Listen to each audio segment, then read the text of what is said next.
Alors, on se retrouve ici dans notre composant app.js et on va expliquer un peu ce qui se passe ici. Donc ici, on voit un import React component from React. Qu'est-ce que c'est? Tout simplement, on va importer la fonctionnalité composant, component ça veut dire composant en anglais, de la librairie React, d'accord? Tout simplement. Et donc ensuite, on va pouvoir utiliser ici component, donc on va pouvoir créer un composant. Vous voyez, class app extends component, et bien c'est bon, le composant est créé. Ce composant app.js est un composant de type classe. Pourquoi? Tout simplement parce que regardez, c'est une classe. Ok. Il y a deux types de composants, des composants de type classe et des composants de type fonction. Donc il y a les functional components et il y a les class components. D'accord? Donc une fois qu'on a notre composant ici, dedans on a une méthode render. Dans ce render, on va avoir un return qui va nous retourner ici notre hello world. Ok.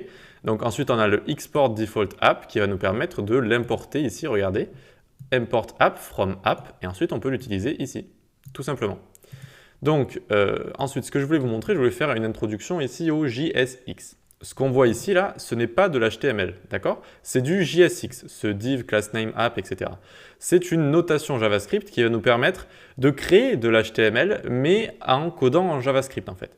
Et ça va être du code qui ressemble beaucoup à de l'HTML, c'est fait exprès, mais ça restera toujours du JavaScript. Et ce JavaScript, il va avoir quelques différences, notamment ici, où normalement vous êtes habitué au CSS, vous mettez class ici et non pas class name. Ici, on va avoir besoin de class. Ensuite, donc, dans notre return ici, il va tout le temps falloir retourner qu'un seul bloc. D'accord? Ici, on voit qu'il y a une div. Voilà, c'est un seul bloc. Mais imaginons, je mets une autre div ici. Hop. Tac, ça ne va plus marcher, ça va cracher. Pourquoi? Parce qu'on doit tout le temps, adjacent JSX element must be wrapped. Il doit être wrappé dans un élément qui va donc tous les entourer. Ok, par contre, j'aurais pu faire ça, par exemple, regardez. Je fais une div ici, hop, je la baisse, alors hop, jusqu'ici. Et donc là, on a bien un élément qui va tout entourer, cette div-là. D'accord? Et à ce moment-là, ça marche.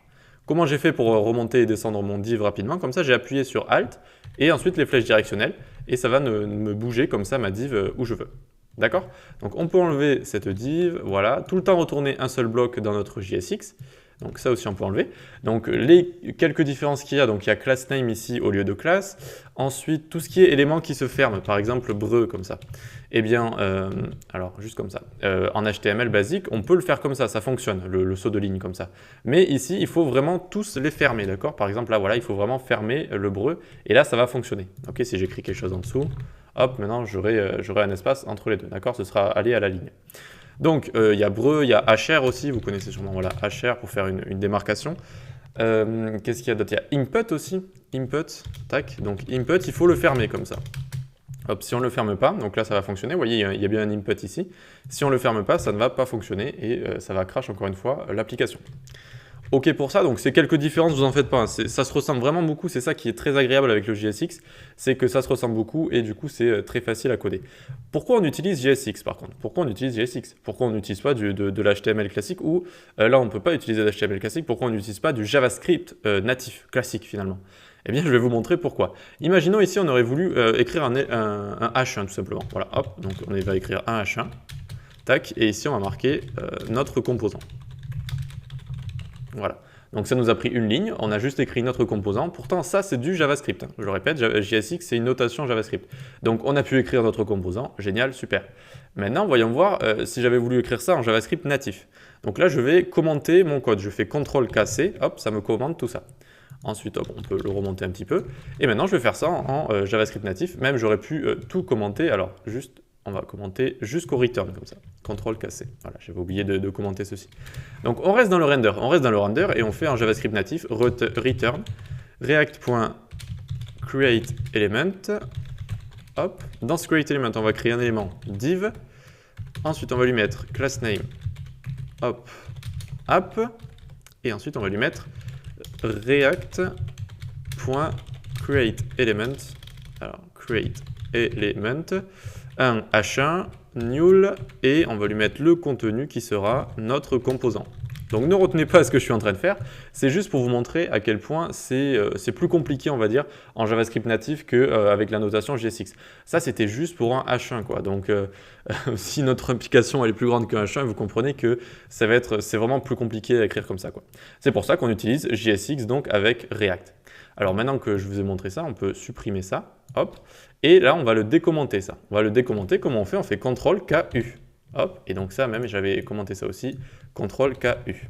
Mais c'est pas ce qu'il y a, il n'y a pas que ça. Alors, je crois que j'ai laissé, voilà, j'ai laissé ça, voilà. Il n'y a pas que ça en JSX. On peut pas, c'est pas seulement faire comme ça du sorte de code qui ressemble à de l'HTML pour en retourner. On peut aussi faire des calculs en JavaScript, on peut utiliser des variables, etc., etc. Par exemple, ici, je vais dans mon render, je fais une constante nom est égal Juliette. Hop. Et ici, en dessous, on peut regarder avec des accolades. Donc, pour faire une expression JavaScript, eh bien, on peut mettre directement non. Et hop, on va avoir Juliette qui apparaît ici normalement. D'accord? Donc, on peut aussi faire toutes sortes d'expressions JavaScript, ce qui va être vraiment très, très utile. Vous allez le voir par la suite. 1 plus 1, 2, voilà, tout simplement. On peut aussi également faire des fonction, on va aller au-dessus de la méthode render, parce que la méthode render, c'est une fonction, on va créer une fonction au-dessus, par exemple, on va l'appeler présentation, est égal, hop, on fait une fonction fléchée, et ici, ça va nous return hello world, pour changer. Et donc, ici, on va faire donc 10.présentation. Pourquoi 10? Pour faire référence, c'est une référence. Dès que vous voyez 10 en JavaScript, c'est une référence à quelque chose, vous avez juste à la trouver.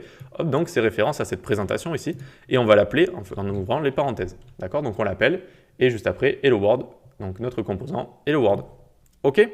Donc c'est ça vraiment les avantages de JSX. Ça nous permet de retourner de l'HTML super facilement en JavaScript, et en même temps on a des fonctionnalités assez géniales, comme on peut faire plein d'expressions JavaScript, des fonctions, etc., etc. Vous allez voir, on va pouvoir faire plein de choses avec ça. Donc voilà, petit à petit vous allez vous y habituer, hein, c'est vraiment, ça ressemble tellement à de l'HTML que voilà, vous allez voir juste quelques fonctionnalités en plus, vous allez très vite être habitué. Ok, bah écoutez, voilà pour ça, n'hésitez pas à poser des questions. On se retrouve dans la prochaine session pour créer notre premier composant hors app.js, un autre composant, quoi. Allez, à tout de suite.